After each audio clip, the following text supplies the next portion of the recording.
Buenas noches, estamos con el escritor chileno Luis Felipe Sobal. Luis Felipe Sobal es licenciado en Historia de la Universidad Católica de Chile y autor de las novelas Dinamus, El Atolladero, de la editorial Chancacaso. En 4 ocasiones ha recibido el premio del jurado en el concurso Roberto Bolaño. En 2013 su cuento La marca de Caín ganó el premio Biblioteca UAI. Ha sido colaborador de revista Interperie y del semanario The Clinic en Santiago de Chile. Luis Felipe, el programa de radio Círculo Dilecto, estamos contentos de poder hacerte esta entrevista y que nuestros oyentes posteriormente la escuchen y nos hagan llegar sus opiniones acerca de tus respuestas especialmente. La primera pregunta es acerca del título del libro. ¿Qué nos puedes decir? ¿Por qué se llama Lloren Troyanos? ¿A qué se refiere esto? El título surge fundamentalmente en mi estudio. Cuando empiezo a estudiar historia, me salta inmediatamente la guerra de Troya, el tema de la memoria. Porque fundamentalmente, ¿qué es Troya en el fondo? ¿Es Troya la ciudad que se destruyó o es Troya el fuego que sale arrancando, que Eneas porta hasta llegar a Roma? ¿Qué es al final? ¿Dónde está el alma de una ciudad? ¿Está en las cenizas que quedaron? ¿Está en los pocos que arrancaron? ¿Está en la memoria de los que destruyeron? Entonces, en ese contexto, yo me empiezo a preguntar, a ver, ¿qué pasa con la memoria? ¿Cuál es el rol de la memoria en el ser humano? ¿Hasta qué punto la memoria es lo que nos hace la identidad? Y dije, bueno, ¿qué pasaría si esa frase la recoge Shakespeare, de hecho? Entonces dije, bueno, ¿qué pasaría si algo así ocurriera en el mundo actual, en el Chile de hoy? Si alguien lo perdiera todo y después no supiera quién es o de dónde aferrarse para seguir siendo quien es.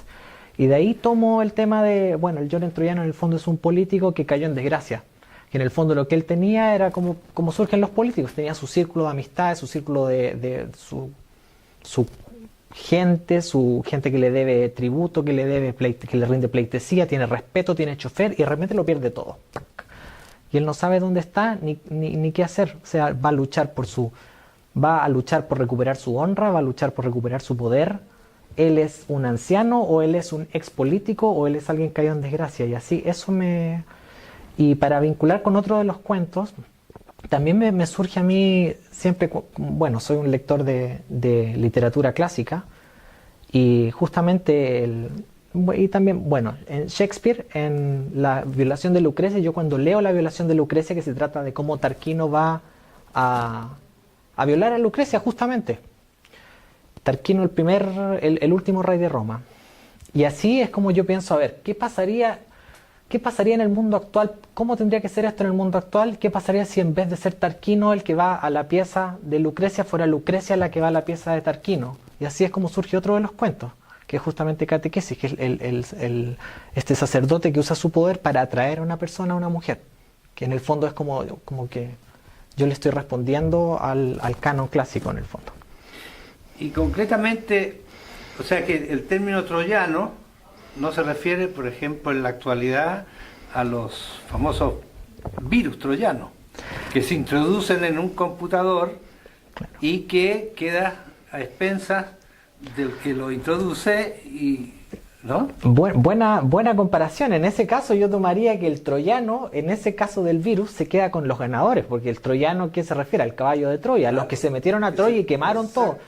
Y yo creo que en Chile, que es todo el país de lo chiquitito, el país de lo poco, el país de no decir nada, bueno, yo me quedo con los perdedores, y los perdedores son los verdaderos troyanos. Entonces, claro, en ese caso el troyano se queda con los ganadores, con los saqueos, y yo me quedo con los perdedores. Claro, porque en realidad los que perdieron fueron los troyanos. Claro. Y los que ganaron fueron los griegos, que se metieron dentro del caballo en Troya, por eso se llama el caballo de Troya. Claro. Y claro, los troyanos en realidad no son los que iban adentro del caballo. Son los de Troya. Claro, por supuesto. O sea, el Chile actual, uno no se nos ocurriría armar un caballo e invadir. Más bien aceptaríamos ese caballo como un regalo. Claro, entonces eso creo que es más la idiosincrasia chilena, sí. Y bueno, como más o menos lo que ha recibido de regalo el pueblo, ¿no? De vez en cuando va recibiendo determinados regalos que en el fondo son son una especie de virus que prometen una cosa y después hacen otra, ¿no? No, por supuesto, sí, y sin ir más lejos las tarjetas de crédito. Bueno, ¿y quién la introdujo? Claro, Bueno, lo dejamos ahí.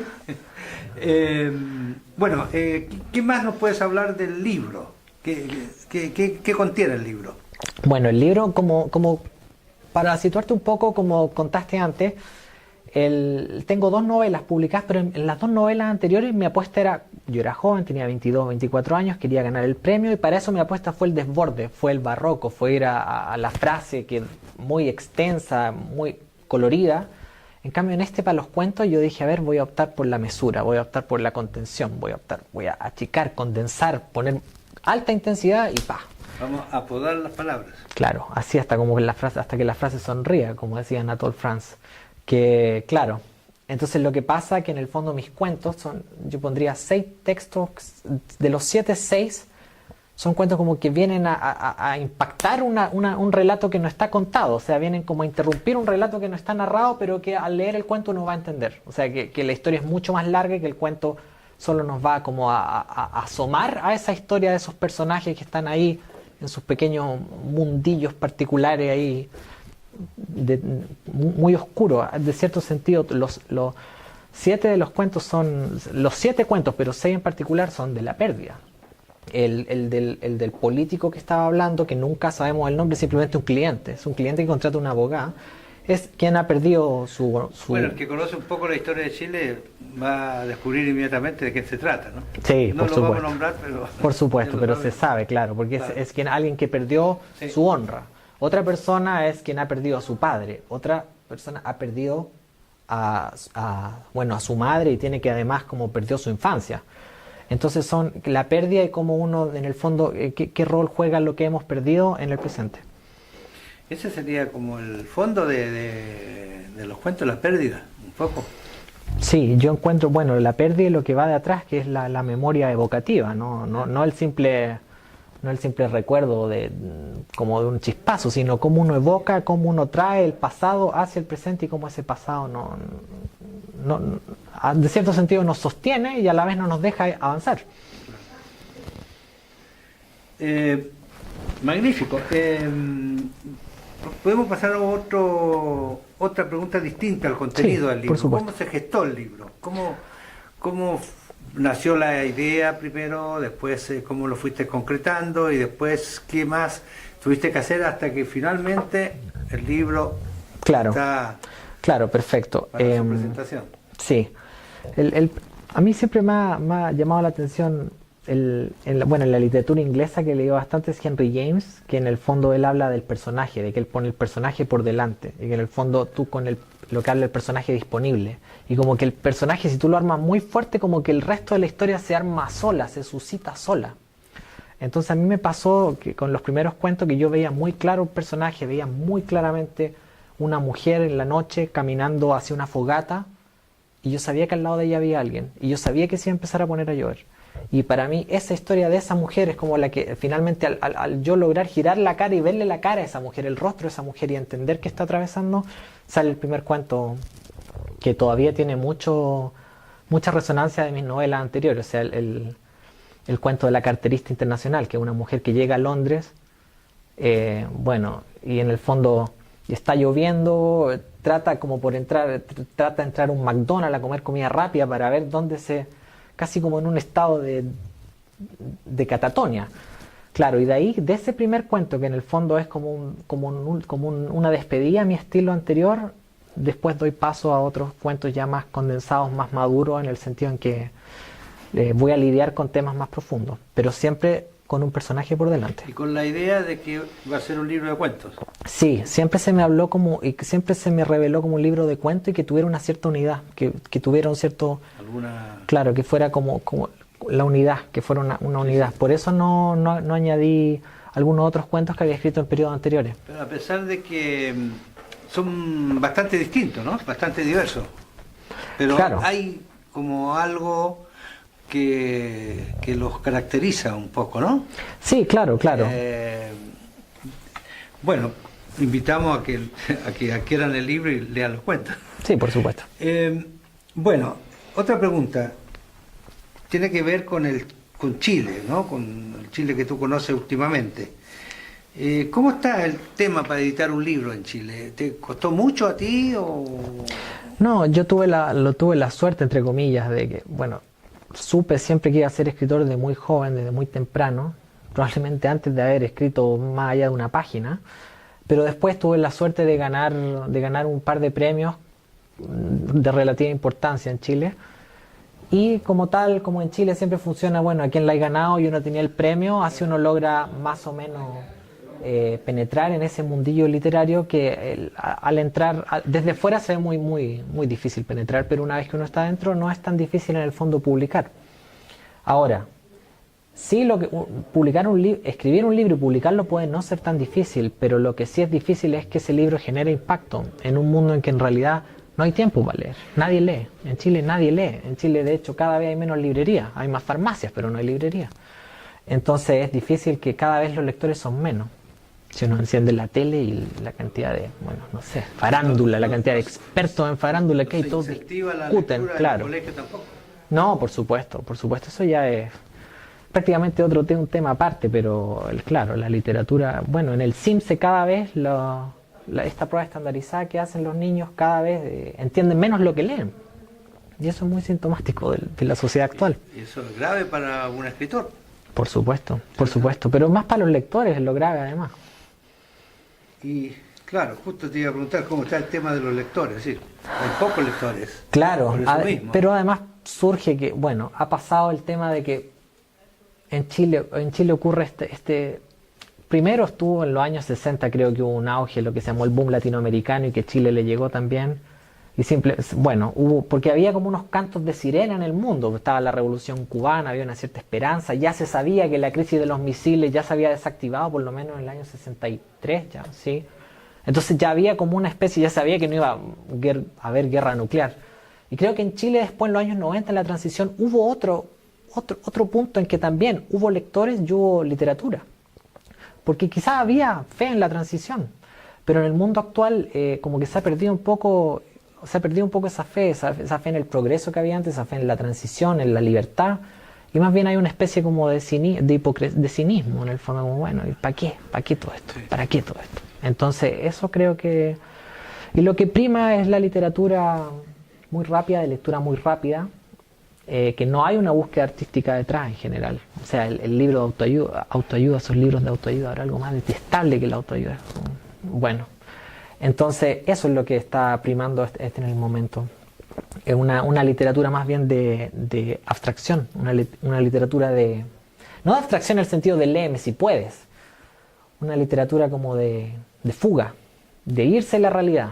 No de asomarse a la realidad y mirar y aunque sea un acantilado, bueno, asomarse a ver qué hay. No. Entonces, estamos en crisis. Es una crisis, crisis completa, ¿no? Claro. Una crisis económica, una crisis... No, por supuesto, claro, pero se entiende desde el punto de vista de la revolución, claro, la expansión del consumo, que ha hablado Carlos Peña, o sea, la expansión con tarjetas de crédito, la expansión del consumo y que supuestamente eso sería un proceso democrático. Difícilmente puede ser un proceso democrático si no hay mayor libertad en el pensamiento. Entonces, eso es cuestionable, sí. Y hasta una última cosa, esta sociedad que hay ahora que uno como que tiene que ofrendarse uno mismo, el fruto del trabajo, uno tiene que ofrendarse al sistema para que el sistema como que te regale vía crédito una especie de falsa felicidad, como una especie de falso éxito para promocionar, entonces la instantaneidad, la rapidez del Twitter, el gusto falso, agrio de las redes sociales va absolutamente en contra de sentarse a leer un libro. Claro. ¿Y tú cómo te hiciste escritor? Bueno. En realidad, ¿qué te motiva al escribir? ¿Piensas que al escribir estás enviando algún mensaje positivo para el lector? No, a mí me gusta escribir porque creo que puedo generar valor estético en lo que escribo. Creo que alguien puede que lea lo que y ese valor estético que yo puedo plasmar en la página, creo que lo puedo compartir.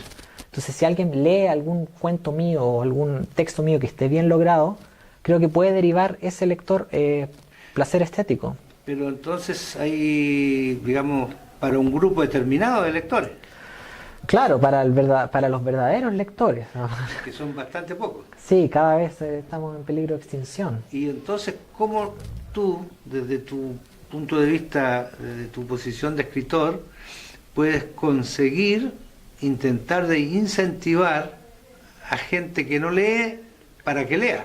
Yo creo que hay que reencantarse con la literatura, reencantarse con el canon. No hay que tenerle miedo al canon ni negar, hay que partir leyendo, hay que leer, no sé, a Tolstoy, por ejemplo. Bueno, pero sí. ¿Cómo incentiva para que un muchacho de 16 años, o que está en la secundaria por terminar, agarre un libro de Tolstoy o de quien sea y lo lea? Bueno, eso... ¿Qué crees tú que hay que hacer para eso? Para dar una receta que probablemente sería impracticable en Chile, yo barrería con el estructuralismo, con este tema de que está en el colegio tan arraigado en tercero medio, en cuarto medio, de que prácticamente que se pasa de manera objetiva un programa y se ha dejado atrás ese tema que había antes, de que la clase de literatura nacía y moría en la volada que se pegara el profesor. En el fondo, que abriera un texto y se pegara una volada y uno quedara pero pegado en la pared. Y eso está cada vez muriendo, en el fondo, de que al revés, en el fondo te hacen andar calificando como disecando un texto, rompiéndolo, como si fuera, bueno, deconstruyéndolo, como se hablaba después en la universidad, cuando estudié en la Universidad Adolfo Ibáñez, que me gané un premio más encima, pero que en el fondo lo que alcancé a estudiar era muy poco, porque el estructuralismo era nocivo. Para leer un texto, tú deconstruyes un texto, en el fondo lo desarmas, que no es tan distinto a desarmar la radio. Si tú vas a tratar de entender el sonido, cómo funciona, cómo opera el arte en la séptima sinfonía, y tú vayas a desarmar la radio, vayas a encontrar que tiene piezas, sí, pero no hay nada, está muerto. Y eso es lo que está pasando en el estructuralismo, está destruyendo el placer de la lectura. Y ese placer hay que empezar desde chicos, a los niños, a inyectarlo de nuevo. O sea, en la escuela, ¿no? En la escuela, aparte de esto, en la escuela, y para eso hay que barrer con la PSU, hay que barrer con los test estandarizados, ojalá barrer con las notas, y empezar como a desarrollar el pensamiento crítico, la capacidad reflexiva. Hay que cambiar un gobierno, ¿no? Más que un gobierno, es una mentalidad. Es una marcha externa, una larga marcha. Claro, es larguísima, ¿no? Sí, es una larga marcha y va a tomar más de una generación y a veces se va a avanzar, a veces se va a echar hacia atrás, pero bueno, y yo en eso sí que soy alguien de mi generación, fruto de mi generación, de que soy un pesimista en el fondo, no soy como Dostoyevsky, que decía la literatura salvará al mundo. Bueno, la belleza salvará al mundo, lo dudo, salvará a unos pocos quizás, pero no al mundo entero.